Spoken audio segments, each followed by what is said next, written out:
One of the biggest problems most business owners face, myself included, is how do I track and increase the quality and consistency of my employees' work? And this is an issue that I've seen both in small and large companies. They really have no idea how their employees are doing on a factual level. And I say factual because when you think about how an employee is doing, a lot of it is how that employee makes you feel on an emotional level, which sometimes that might be accurate, but a lot of times that's probably an exaggeration, either in a positive way or a negative way.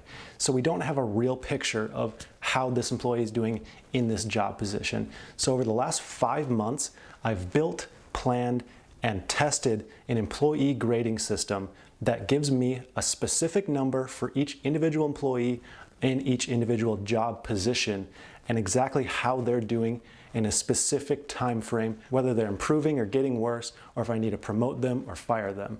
And it's been insanely useful, so I'm going to go over what exactly is working for me in this system, what I did to tweak it over time, how you can build something similar, and how we can make a better business. So I'm going to go over what worked for me, what didn't work, the specific things that I look for in each individual job position, and how I weight certain categories over another based on job position, because certain things are more important in one job position compared to another, and the overall effectiveness over time and impact that this system has made for my business.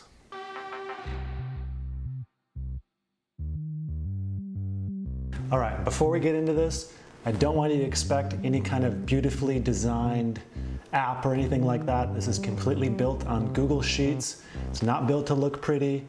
It's built to be effective, and it does its job. So I'm not a programmer or anything like that, so don't judge me based off of that. Maybe I'll turn this into an app one day. Right now, it's just a tool for my business. So let's dive right in. So here's the basic system. I've just copied and pasted a few entries in and changed names because I don't want to call anyone out online. This is the quality control system for my movers.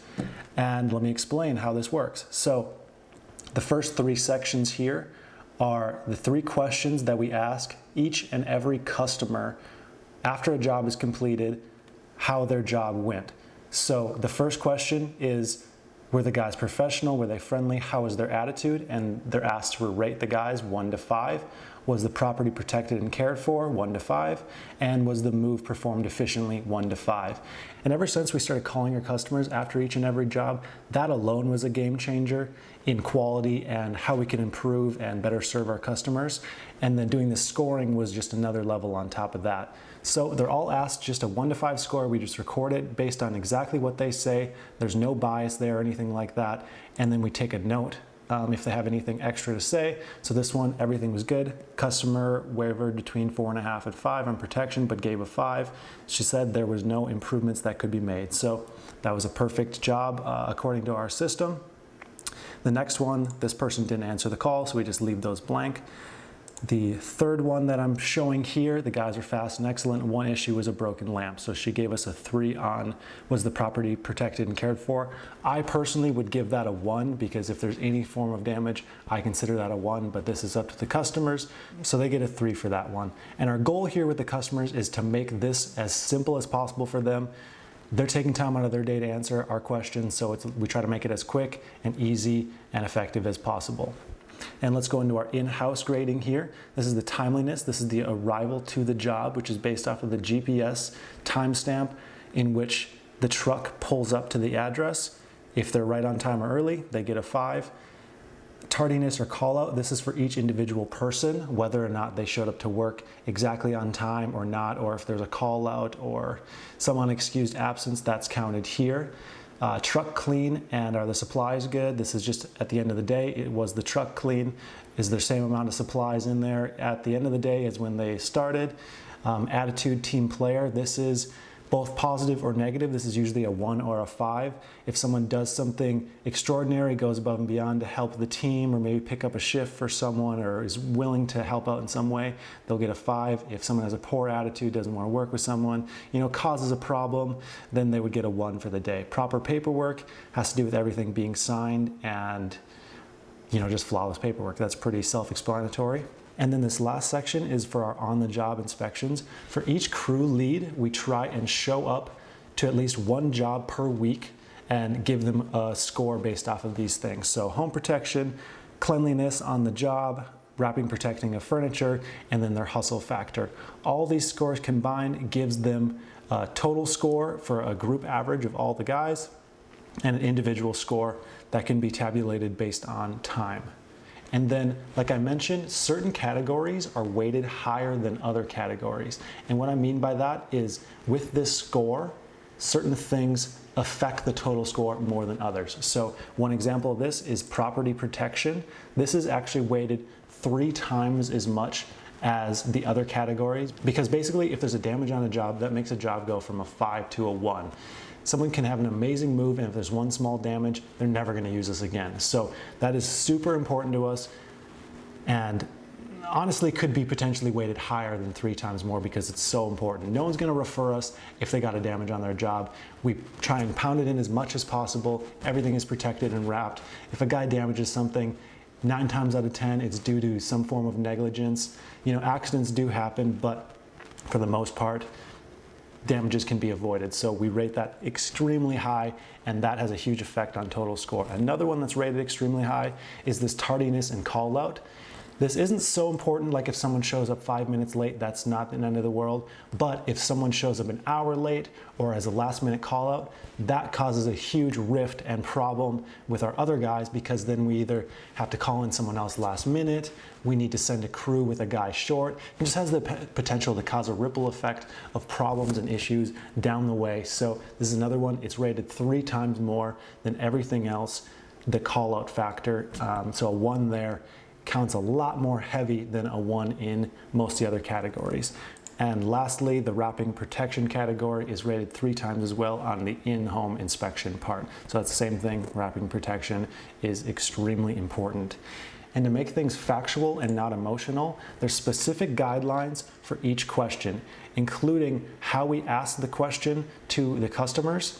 We try and frame it the exact same way. And like I said, we write down the score exactly what they say. We put no bias in that. The timeliness is based off of this scale. This is the on-the-job timeliness, what time they arrive via the GPS. Tardiness and call-out. Was the truck clean? Are the supplies good? Attitude, team player. Proper paperwork. And then for the in-home audit, this is how we grade them. And here's some general guidelines so we can be consistent and factual along the way. This first one is either the post-move survey or the job audit is recorded, not both. This means that if we show up on the job to record the information, how the job went, then we don't have to call that customer. That way scores aren't potentially skewed. If something is not applicable, we leave it blank. We don't just fill in things for the sake of filling in things. New movers have a 3-day grace period in which they're not going to be negatively impacted from the actions of their coworkers. And the reason for this is our guys are on a crew. So if a truck is not clean, everyone on the crew gets scored negatively for that or positively for that. So someone who's new, they don't get that score right away. This is all explained to them ahead of time though, how things work, but we give them a little bit of a grace period. Every negative score needs an explanation, so we can't just give 1s for the sake of giving 1s. Again, that's to keep it factual. Crew timeliness is recorded by GPS timestamp, not self-reported or anything like that, and then remain unemotional and factual at all times. That way it's just fair and we know exactly how guys are doing and we have a real outlook of how things are going. So in the beginning, a big question with this is how do we, the management office, stay consistent with this so the guys have something reliable as well? And what I did to mitigate that is I gave one person the task of doing this each and every day. That way there's only one person to blame if it doesn't get filled out properly, and he knows that he just needs to do it every day because I'm looking at it, I'm checking up on it, and that's worked out super well so far. And then back to the guys' scores. So it doesn't show a total score here unless there's at least one score in each column, just how Excel is set up. So in this case, we'll usually give them an average of the other scores if that does happen, which it doesn't really when there's a lot of scores, but attitude, we'll do an average. So I'll just do an average of the other scores. And then this score is the total average if they didn't happen to have an in-home inspection, and this is the total average overall. So as you can see, 4.5 out of 5. There's no complaints there. We're pretty selective and harsh about this, so if someone can get over a 4.5, I'm quite satisfied with that. And I built a similar system for my office and admin staff with some major tweaks, because obviously they're not handling furniture. It's all based on how they're doing their specific job. So instead of calling customers and seeing how they go, I select random calls, listen to those calls, and then score based off of knowledgeability, friendliness, and salesmanship. And an instance that's different with the call center is like tardiness doesn't matter as much because there's other people who can fill in easily, but things like friendliness and knowledgeability and salesmanship are rated higher. So, there's different tweaks there, and with each system, there's certain kinks that need to be worked out at the beginning, and to make things more simple. That was the biggest problem, really, was making things as simple as possible, because there's a lot of moving parts here, and it's easy to just try and put too much on there and make it too complicated. So I recommend grading on like 5 to 12 things, because if you get more than like 12, you're gonna start grading things that don't really even matter anymore. And then let's go into the results here. So after the first month of doing this, we broke to the guys that we've been measuring all this stuff. We didn't let them know because we wanted it to be as unaffected as possible. We graded them all, got their scores, and then sat down with each individual guy, told them exactly what we're looking for, how they can improve, what to do to get a better score. And then the following month, we did the exact same thing, and we found a 40% increase in scores after the first month of doing this, and a similar increase of 38% of customers who gave the guys a perfect score. So that was a 38% increase in people who gave all 5s across the board after we started measuring this. So the number of extremely happy clients went through the roof, the quality of the guys went through the roof, and I think that goes to show that people want to do a good job at their job, but in order to do that, they need to know exactly what they need to do to be the best at their job. If they know, they can do it.